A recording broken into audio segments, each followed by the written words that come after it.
जब राजा पृथु ने सूत से पूछा कि प्रभु,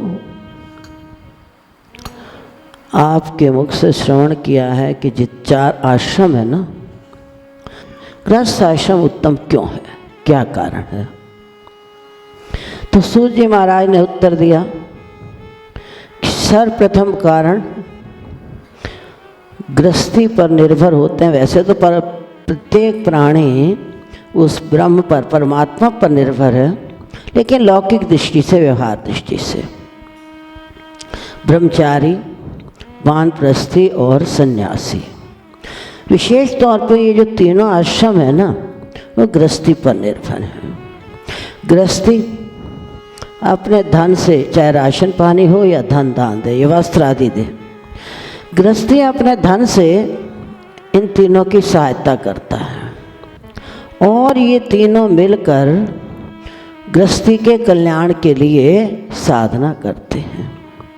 और अगर साधारण दृष्टि से देखा जाए तो जिस प्रकार सब नदियाँ गंगा में जाकर मिलती हैं, ठीक उसी प्रकार से भिक्षुक, ब्रह्मचारी, सन्यासी, ब्राह्मण, गुरु पूजक और विद्यार्थी, ये 6 जो हैं वो भी गृहस्थ आश्रम पर निर्भर है।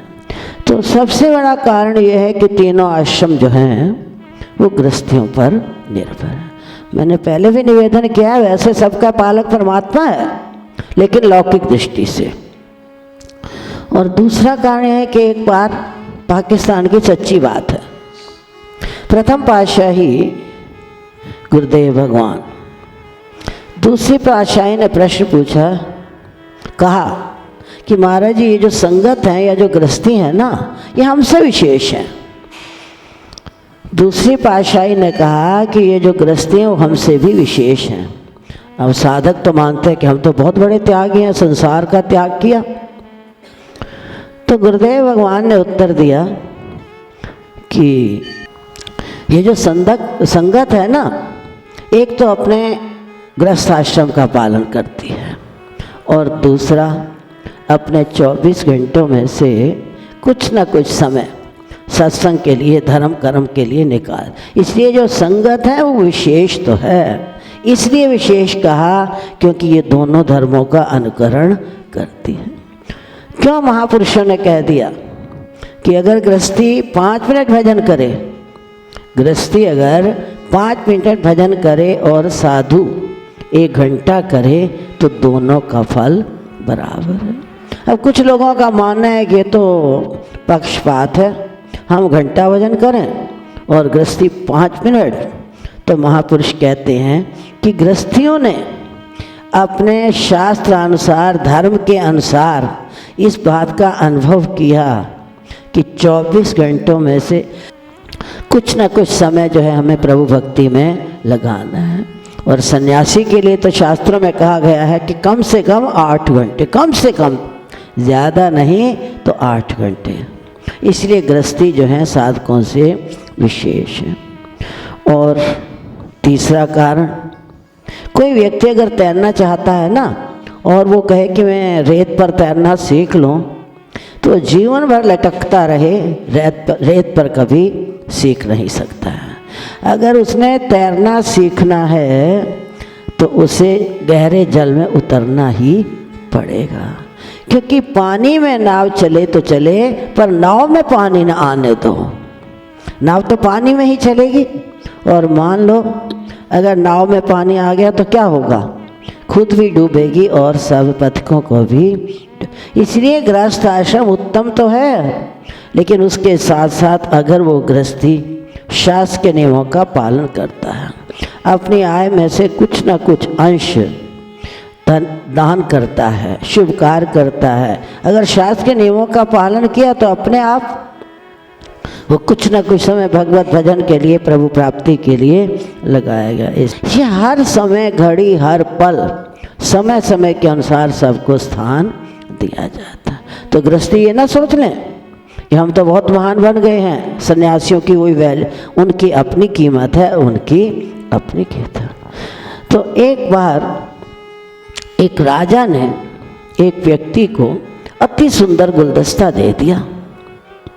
हाँ, वो जो व्यक्ति था ना, गुलदस्ते को हाथ में लिया, बड़ा प्रसन्न हो गया, इतना सुंदर गुलदस्ता। तो राजा कहता है उस परमात्मा ने, उस प्रकृति ने जिस गुलदस्ते को बनाया है उसको भूल, उसको भी तो याद कर। इस गुलदस्ते को या इस फूल की रचना को बनाने वाला कौन है? प्रकृति में जितने भी फूल हैं या सृष्टि है, सबको बनाने वाला परमात्मा है। इस धरती पर सुंदर सुंदर फूल खिलाने वाला, इस धरती पर सुंदर सुंदर फूल खिलाने वाला, हाँ, तरह तरह की कठपुतली को नाच नचाने वाला कौन है? मेरा राम है, मेरा है। इस धरती पर सुंदर फूल खिलाने वाला, तरह तरह की कठपुतली को नाच नचाने, बोलो कौन है? मेरा राम है, मेरा श्याम है, मेरा राम है, मेरा श्याम। जब दृष्टि आकाश पे जाती होता बड़ा अचंबा, मेरी जब दृष्टि आकाश पे जाती होता बड़ा अचंभा। ये बिना सहारे खड़ा हुआ है, कोई नहीं है खंबा। बिना सहारे खड़ा हुआ कोई नहीं है खंबा, इसको ठहराने वाला, ये रचना रचाने वाला, बोलो कौन है? मेरा राम है, मेरा श्याम है, मेरा राम है, मेरा श्याम है। तो अब वो सोचने लगा शायद मुझसे कोई भूल हो गई, गुलदस्ते को उठाया और फेंक दिया। तो राजा कहता है महामूर्ख कहीं का, गुलदस्ते क्यों फेंक दिया? ये जो परमात्मा ने संतान दी है या परिवार दिया है, एक तो गुलदस्ता ही तो है, इसे क्यों फेंक रहा है? तो सज्जन ने पूछा प्रभु क्या करूं, कैसे करूं? राजा ने उत्तर दिया, गुलदस्ते को अपने हाथ में रखकर, गुलदस्ते को अपने हाथ में रखकर परम पिता परमात्मा जिसने ये प्रकृति को पैदा किया है, ये गुलदस्ते फूल की उत्पत्ति की है, तो उसे देख। तो कहने का तात्पर्य केवल यही है कि संसार रूपी गुलदस्ते में रहकर उस परमात्मा के लिए कुछ न कुछ हम समय अवश्य निकालें, अर्थात मन के तार उस करतार के साथ जोड़कर गृहस्थाश्रम में रहें। तब ये गृहस्थाश्रम जो है ऐसे उत्तम आश्रम नहीं है 24 घंटे परिवार में बिताने लगे, अपने लिए समय निकालना भूल गए। हमने इसको अपना कर्तव्य, ये मेरा कर्तव्य पालन का धर्म है। हम गृहस्थी में रहते हैं तो परमात्मा को भूल जाते हैं, परमात्मा को लगे तो अपने कर्तव्य को भूलकर दोनों का समन्वय होना जो है वो अत्यंत आवश्यक है। उस परम पिता परमात्मा की जो सत्ता है ना, उसकी चेतन सत्ता से जासु सत्यता ते जड़ माया और भास सत्य इव मोह साया। है परमात्मा की चेतन सत्ता, उसी की चेतन सत्ता से ये जो जड़ माया है ना, वो हमें कैसे प्रतीत हो रही है? चेतन की तरह। चेतन है जड़, लेकिन आत्मा के संसर्ग में, अर्थात वो चेतन सत्ता परमात्मा शक्ति के संसर्ग में आकर वो क्या प्रतीत होती है? जड़ माया भी चेतन है। तो इसलिए जात सत्यता थे जड़ माया और भास सत्य एव मोर सहाया। इसीलिए अपने जीवन में हमारी भूल क्या होती है? हम अपना अधिकार तो मांगते हैं, हमारा अधिकार है, लेकिन अपने कर्तव्य को हम नहीं पे। हर व्यक्ति अगर अपने कर्तव्य की पहचान करे ना, तो अधिकार तो चरण चूमता है इंसान के। कर्तव्य पालन किए बिना आधिपत्य प्राप्त नहीं होगा। एक बार 4 चोरों को एक गाय प्राप्त हुई। अब चारों परस्पर झगड़ा करने लगे, हमारा अधिकार है।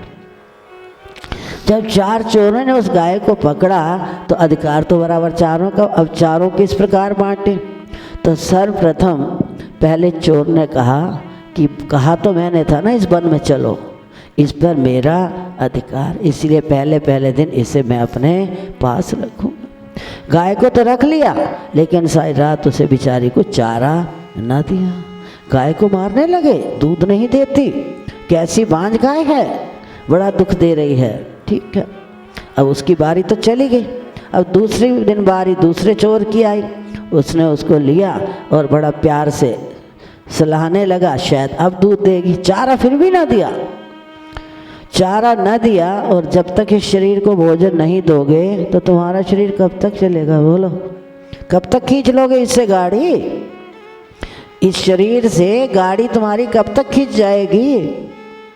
परिणाम क्या होगा? जो परमात्मा ने हमें बहुमूल्य शरीर दिया है, बहुत कीमती शरीर दिया है परमात्मा ने हमें, उसकी हम कीमत नहीं समझते।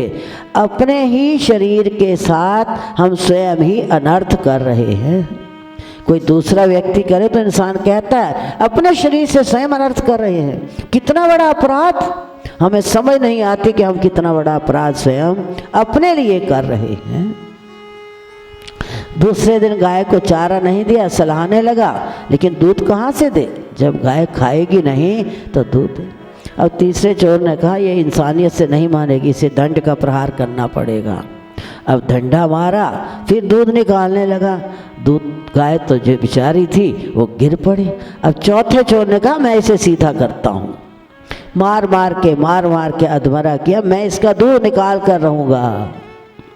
अधमरा किया तो गाय क्या हो गई? मार खाते खाते राम नाम सत्य हो गई। ऐसा क्यों हुआ? चोरों ने अपना अधिकार तो समझा, लेकिन अपने कर्तव्य को नहीं समझा। जब तक हम अपने कर्तव्य को नहीं समझेंगे तब तक हमें अधिकार कभी जीवन में प्राप्त हो नहीं सकता। तो प्रत्येक प्राणी अगर अपने कर्तव्य को समझ ले तो दुनिया में कभी कोई व्यक्ति दुखी रह नहीं सकता। हमारे दुख का कारण जीवन में न तो वस्तुएं होती हैं, ना कोई व्यक्ति होता है, और ना ही कभी कोई परिस्थिति होती है। ना व्यक्ति, ना वस्तु, ना परिस्थिति। अब तो हम अपने दुख और सुख के निर्माता स्वयं हैं। कोई दूसरा हमें दुखी नहीं कर सकता। अरे भाई, मन तो ज्योत स्वरूप है, ज्योत स्वरूप होते हमें कोई दुखी करेगा? छोटी सी प्रतिकूल क्रियाओं से हम विक्षिप्त हो गए। कारण क्या है? हमारे अंदर भजन की शक्ति नहीं। इसीलिए मन तो ज्योत स्वरूप है, तो अपना आप पहचान, अपने आप को पहचानते नहीं। फिर कभी कहीं राग, कहीं द्वेष, कहीं अपना, कहीं पराया। जहाँ इस मन का राग हो गया वो अपना बना लिया, और जहाँ पर द्वेष हो गया उसके लिए शेख चिल्ली की भांति नेगेटिव थिंकिंग बढ़ाते गए। नकारात्मक सोच का बीज जब हमारी बुद्धि में पड़ जाता है ना, तो प्रकृति का एक अकाट्य सिद्धांत है कि फल भी उसे नकारात्मक ही प्राप्त होगा। क्योंकि जौ बोओगे तो जौ काटोगे, और आम बोओगे तो मांगना नहीं पड़ेगा। तो अगर तुम्हारा बीज आम का है तो तुम्हें आम ही प्राप्त होगा। बोलो श्याम कार्तिक की जय। सत श्री हरमिला साईं महाराज की